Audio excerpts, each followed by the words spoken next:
Nah, kalau menurut Prof. Chiang, Iran ini akan jadi kekalahan Amerika selanjutnya. These are my 5 predictions for the world for the next 5, 10, 20 years. Kilas kan mana mungkin kan negara adidaya dengan militer super kuat kayak Amerika kalah ngelawan Iran. Kayak nggak mungkin kan. Kemarin kita udah sempat ngebahas update konflik di Timur Tengah kan, antara Israel sama Iran. Nah, selain konflik yang emang serem, selain itu ada cerita yang menarik juga nih terkait ini nih. Cerita tentang orang yang mendadak viral karena dianggap berhasil memprediksi terjadinya konflik ini. Jadi ramai tuh sekarang tuh di sosmed tuh, video dia yang ngejelasin sejarah panjang konflik di Timur Tengah, khususnya antara Iran sama Israel Amerika. Dan prediksi dia soal terjadinya konflik besar ke depannya dari kejadian ini. Ini gue yakin lu pasti minimal pernah lihat klipnya nih. Ada yang tahu gue mau bahas siapa? Iya, gue mau bahas doi, Profesor Chiang. Orang yang sekarang dijuluki Nostradamus dari Cina. Tapi emang siapa sih Profesor Chiang ini sampai bisa memprediksi masa depan? Emang apa aja sih peristiwa yang berhasil dia prediksi? Dan gimana prediksi doi terkait kelanjutan konflik di Timur Tengah ini? Yaudah kalau gitu, langsung kita bahas siapa sebenarnya Profesor Chiang dan apa itu predictive history di Learning by Googling. Oke, sebelum kita bahas soal prediksi-prediksinya yang katanya akurat banget, enaknya kita kenalan dulu nih sama orangnya nih. Siapa sih Profesor Chiang ini? Jadi doi ini nama aslinya Chiang Shue-chin. Dan walaupun ada gelar profesor di namanya, tapi ya ini tuh cuma nama panggung doang ya. Soalnya ya dia tuh nggak punya background akademik sampai di level itu. Cuma ya biar enak ya udah lah ya nggak apa-apa ya. Kita tetap panggilnya Prof. Chiang aja ya. Nah kalau menurut profil LinkedIn-nya beliau dan kayak yang ditulis di The Times of India, Prof. Chiang ini tuh adalah penulis Tionghoa Kanada lulusan Yale University. Jadi ya bisa dibilang doi ini akademisi lah, walaupun levelnya emang bukan profesor. Dan walaupun dia terkenal suka ngebahas isu-isu geopolitik, tapi background pendidikan dia tuh sebenarnya tuh nggak linear. Soalnya di Yale University, Prof. Chiang tuh ngambil jurusan sastra Inggris. Bukan kebijakan publik, bukan hubungan internasional, atau ilmu politik. Enggak, sastra Inggris. Tapi ya disitulah hebatnya beliau tuh. Walaupun background pendidikannya nggak linear, tapi doi itu punya basis pengetahuan soal pemikiran barat yang relatif bagus. Baik dari kampusnya maupun dari pengalaman kerjanya. Apalagi kan terus panjang karirnya kan dia kan udah banyak berkecimpung di dunia pendidikan, nulis buku, jadi kolumnis di media internasional kayak The New York Times, bahkan pernah kerja buat PBB. Jadi ya track record doi emang oke lah. Well, to discuss this, I'm joined by an expert in the field, Jiang Shue-chin. Jiang is a graduate of Yale University. He was born in China, but emigrated to Canada with his family at a young age and was educated there. After college, he spent some time as a journalist in China and also as a UN official. Nah, nama Profesor Chiang belakangan meledak lewat channel YouTube-nya yang namanya Predictive History. Ini seingat gue dulu tuh nama channelnya tuh masih pakai nama asli dia, masih Chiang Shue-chin. Seingat gue dulu pas nonton yang video lamanya tuh masih begitu tuh namanya tuh. Tapi ya gue cek yang terakhir sih namanya udah ini ya, udah Predictive History ya. Dan kayak namanya, di channel inilah dia ngupload kuliah-kuliah dia yang analisis geopolitik dunia. Termasuk ramalan dan prediksi dia tentang apa yang bakal terjadi di dunia. Pakai metode yang dia sebut Predictive History. Sejarah prediktif. Metode ini kalau menurut dia terinspirasi dari konsep fiksi ilmiah psychohistory dari novelis Isaac Asimov. Tapi terus bedanya kalau yang dia, fondasi utamanya tuh tetap cabang ilmu yang beneran ada dan sangat berpengaruh. Namanya game teori, teori permainan. Teori permainan tuh maksudnya apa? Kalau menurut Britannica, teori permainan ini atau game teori ini adalah cabang matematika terapan yang dipakai buat nganalisis situasi di mana ada pemain-pemain yang kepentingannya saling berbenturan. Jadi di sini setiap pemain tuh mereka tuh harus bikin keputusan strategi sambil mikirin langkah apa yang bakal diambil sama pemain lawan. Atau ya simpelnya ini tuh ilmu tentang strategi yang dikaitin sama peluang, logika, sama penalaran matematis. Atau kalau misalnya kita pakai contoh nih, kalau menurut PBS, contoh paling klasik dari game teori ini tuh adalah dilema tahanan, prisoner's dilemma. Jadi bayangin ada dua maling terus mereka tuh ketangkep polisi, terus mereka diinterogasi di ruang yang terpisah, diinterogasinya masing-masing tuh. Nah kalau ketika diinterogasi terpisah ini dua-duanya diem, mereka tuh cuma bakal dihukum ringan, cuma 1 tahun penjara. Tapi terus kalau satunya ngaku, satunya diem, nah itu yang ngaku tuh bakal bebas, sementara yang diem itu dihukum berat 10 tahun.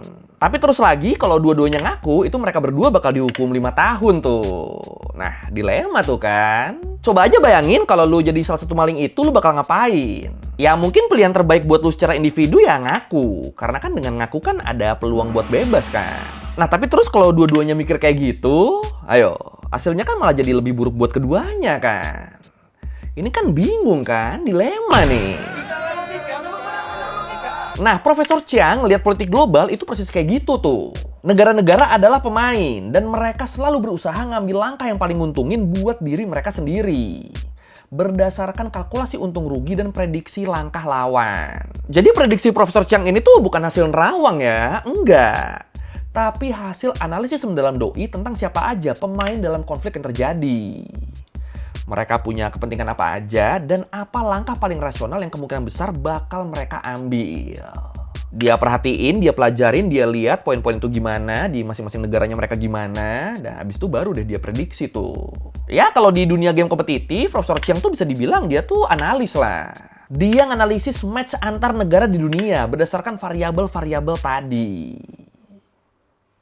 Menarik ya caranya ya. Wah.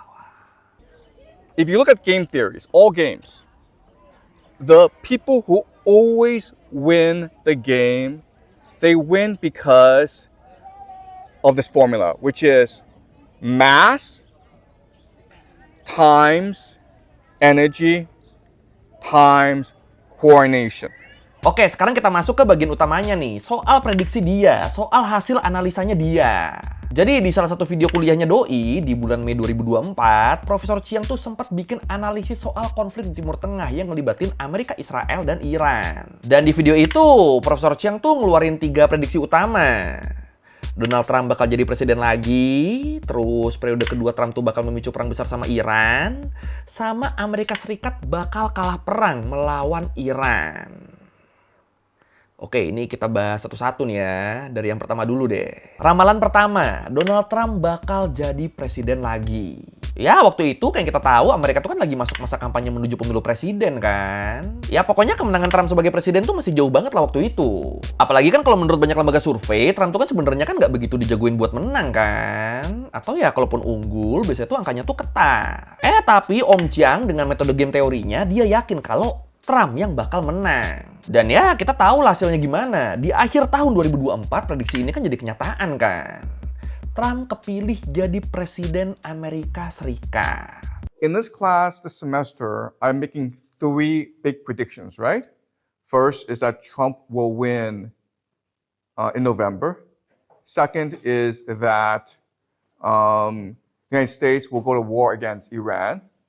And the third big prediction is that the United States will lose this war, which will forever change the global order. Terus ramalan yang kedua, periode kedua Trump bakal memicu perang besar dengan Iran. Nah ini nih, prediksi dia yang paling bikin heboh tuh yang ini nih. Jadi kalau menurut analisis Prof. Chiang yang dikutip sama Wayot News disebut, perang ini tuh nggak terjadi tiba-tiba, tapi didorong oleh 3 kekuatan besar yang kepentingannya bertemu di satu titik. Kekuatan pertama, lobby pro-Israel di Amerika, kayak AIPAC misalnya, yang udah lama banget pengen kekuatan militer Iran dilumpuhkan. Terus kekuatan yang kedua, Arab Saudi dan negara-negara Teluk lainnya yang ngelihat Iran sebagai saingan utama di kawasannya, dan pengen banget ngelihat Iran hancur. Sama kekuatan yang ketiga ya jelas kepentingan Amerika sendiri buat mempertahankan status dia sebagai satu-satunya bos di dunia. Dan buat memastikan itu, kontrol terhadap minyak Timur Tengah kan jadi kunci kan. Iya, jadi kalau menurut Profesor Chiang, Donald Trump yang dikenal impulsif dan punya kedekatan sama Israel dan Arab Saudi, dia adalah karakter yang sempurna buat menuhin keinginan 3 kekuatan ini. Makanya akhirnya di sini dia memprediksi, wah perang nih, Iran perang nih. Dan akhirnya ya kayak yang udah kita semua tahu, lagi-lagi prediksi Profesor Chiang ini terbukti benar. Amerika sama Israel secara bersamaan ngeluncurin serangan ke Iran yang kemudian ngebikin konflik lebih besar di kawasan itu. The Iranians have to be very strategic in their response to the Americans and the Israelis. And the reason why is the Americans and the Israelis have military dominance over Iran. But just because you have military dominance does not mean you'll win the war. Terus ramalan yang ketiga, Amerika Serikat bakal kalah perang melawan Iran. Nah, iki. Ya ini emang bagian yang paling ngeri sekaligus paling kontroversial kan? Ya gimana nggak kontroversial? Sekilas kan mana mungkin kan negara adidaya dengan militer super kuat kayak Amerika kalah ngelawan Iran? Kayak nggak mungkin kan? Tapi disinilah analisis sejarah Profesor Chiang masuk. Dia ngebandingin potensi invasi Amerika ke Iran dengan sebuah peristiwa sejarah dari zaman Yunani kuno. Ekspedisi Sisilia di tahun 415 sebelum Masehi. Jadi waktu itu Athena yang lagi di puncak kekuasaannya, mereka tuh ngirim pasukan super besar buat nyerang sebuah pulau bernama Sisilia. Yang sekarang ada di wilayah Italia nih ya. Nah di situ pasukan Athena mereka tuh sombong, mereka terlalu yakin bakal menang tuh. Tapi akhirnya mereka malah kejebak pada kehabisan logistik sampai seluruh pasukannya hancur lebur. Malah kalah mereka. Dan kekalahan inilah yang jadi awal dari keruntuhan kekaisaran Athena. Nah, kalau menurut Prof. Chiang, kayak yang ditulis di The Economic Times, Amerika mereka tuh bakal ngalamin hal yang sama kayak Athena di Iran. Kenapa gitu? Soalnya Iran tuh bukan negara padang pasir datar kayak Irak. Iran tuh benteng alam raksasa yang dikelilingi pegunungan. Terus mereka punya populasi 90 juta orang yang nasionalis, sama mereka juga udah 20 tahun lebih berlatih buat perang asimetris lewat proksi-proksi mereka. Kayak Hizbullah sama Houthi. Nah, kalau menurut Profesor Chiang, di sini Iran tuh nggak perlu menang perang secara langsung, nggak perlu yang serang, terus wah musuh kalah kita menang. Nggak harus kayak gitu. Mereka cuma perlu bikin Amerika dalam tanda kutip terjebak di sana. Bikin kehabisan duit, kehabisan logistik, sama kehabisan kesabaran. Jadi ya kalau dari yang dibilang Profesor Chiang bisa disebut ini tuh perang atrisi lah.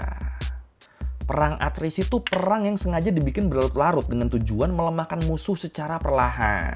Dan kalau bener kayak gini, dalam skenario ini Iran tuh punya banyak keuntungan loh. Dan sebenarnya dari Amerika sendiri mereka kan udah pernah ngalamin kekalahan kayak gini ya. Kayak misalnya di perang Vietnam yang jadi salah satu kekalahan paling memalukan Amerika. Atau bisa juga kita ambil invasi Amerika ke Afghanistan yang pada akhirnya Amerika harus mundur kan setelah operasi militernya makan anggaran terlalu banyak, terlalu gede. Nah, kalau menurut Prof. Chiang, Iran ini akan jadi kekalahan Amerika selanjutnya. Menarik ya. Tapi kalau menurut lu prediksi yang ketiga ini bakal bener gak nih? Silakan komen. I think that Iran has many more advantages over the United States. The reality is that right now, it's a war of attrition between the United States and Iran. And the Iranians have been preparing 20 years for this conflict. In their eschatology, in their religion, this is a war against the great Satan. Tambahan dikit, update pas gua ngedit video ini nih, disebut sekarang tuh skala serangannya tuh udah sangat menurun. Dan menariknya, kalau menurut banyak pengamat, kenapa akhirnya menurun? Soalnya Amerika sama Israel, mereka nih jiper sama Iran. Mereka nggak nyangka Iran sekuat dan sesiap ini. Makanya akhirnya mereka berdua mulai ngobrolin buat berhenti nyerang Iran. Apalagi sejak Selat Hormuz ditutup kan, tekanan ke Amerika kan emang makin gede ya. Nah tapi menariknya kalau bener itu alasannya, ini kan berarti kan prediksi Profesor Chiang kan bener lagi nih. Amerika beneran nggak menang di perang ini. Makanya walaupun kalau menurut Brigadir Jenderal Al-Aini, jubir Korps Garda Revolusi Islam Iran yang bilang mereka siap lanjut perang, tapi Amerika udah nggak sesemangat itu tuh. Wah, mantep ya Profesor Chiang ya. Nah tapi walaupun banyak orang terpukau sama ramalannya Profesor Chiang, tapi tentu nggak semua orang percaya sama analisanya ya. Soalnya banyak juga kritikus yang bilang kalau prediksi dia tuh terlalu umum. Misalnya prediksi soal ketegangan di Timur Tengah atau politisi sayap kanan bakal menang pemilu. Nah itu kan hal yang probabilitasnya emang selalu ada kan. Sama soal ketegangan di Timur Tengah juga, itu kan emang sebenarnya kan kawasan itu kan dari dulu kan emang udah suka berkonflik kan. Ya tahun lalu aja kan sebenarnya kan udah terjadi kan, serangan Israel sama Amerika ke Iran yang kemudian dibales sama Iran. Nah tapi kenapa Profesor Chiang waktu itu nggak rame ya? Kenapa ramenya baru sekarang ya? Oh ya sama di kasus Profesor Chiang tuh ada kayak semacam bias konfirmasi nih. Disebut publik tuh terlalu fokus sama dua ramalan tadi yang ya bisa dibilang kebetulan benar. Tanpa ada cross check lagi. Tanpa ada detail yang miss gak sih? Analisa dia yang lain tepat juga gak sih? Tanpa ada ngecek kayak gitu tuh. Sama beberapa media juga tuh mulai mempertanyakan status profesor dia. Mereka bilang Chiang ini tuh lebih tepat disebut sebagai pendidik dan penulis, bukan profesor. Soalnya gelar profesor di dunia akademik tuh kan punya aturan yang ketat banget kan. Nggak bisa asal dipakai sama orang kan. Dan ya ini masuk akal sih. Sama sempat ramai juga ada yang bilang dia nih aset yang emang dipelihara sama CIA. Waduh! Jadi dibilangnya dia ngeprediksi ini benar, ya soalnya itu tuh emang yang CIA inginkan dari dia. Ada yang bilang gitu juga tuh. Tapi ya terlepas dari mana yang benar ya, apakah Profesor Chiang ini tuh analis indie terkait isu geopolitik ataupun agen CIA, tapi kalau menurut gua prediksi dia tuh ya emang seru buat diikutin sih. Ditambah karena emang video-videonya viral kan, jadinya ya seenggaknya ini tuh ngebikin banyak orang di dunia jadi lebih melek soal isu geopolitik. Dan jadi lebih aware dengan isu-isu yang ada di dunia. Menurut gue yang paling bagusnya tuh itu tuh. Tapi kalau menurut tuh gimana nih? Apakah Prof Chiang tuh emang beneran pinter banget dan analisanya emang segacor itu? Atau ya sebenarnya dia tuh cuma hoki aja? Cuma kebetulan ada prediksi dia yang beneran terjadi. Yang mana nih? Silahkan komen. These are my 5 predictions for the world for the next 5, 10, 20 years. The first thing that's going to happen in the Western world is decline of democracy and freedom. Second thing is economic collapse. This will lead to immigration. This leads to civil war. So now you have stupid wars. Stupid foreign wars. Oke, sekian Learning by Gulin kali ini tentang Profesor Chiang dan prediksi-prediksinya dan prediktif historinya. Yang sekarang emang lagi menyita perhatian dunia ya. Tapi ya sejujurnya emang menarik banget sih ilmu-ilmu dari Do itu emang wah top banget sih. Ya kalau mereka juga udah salah atau mau nanya atau mau nambah video bisa tulis di komen, kita juga biasa. Sekali lagi thank you dan jangan lupa like, comment, subscribe. Bye.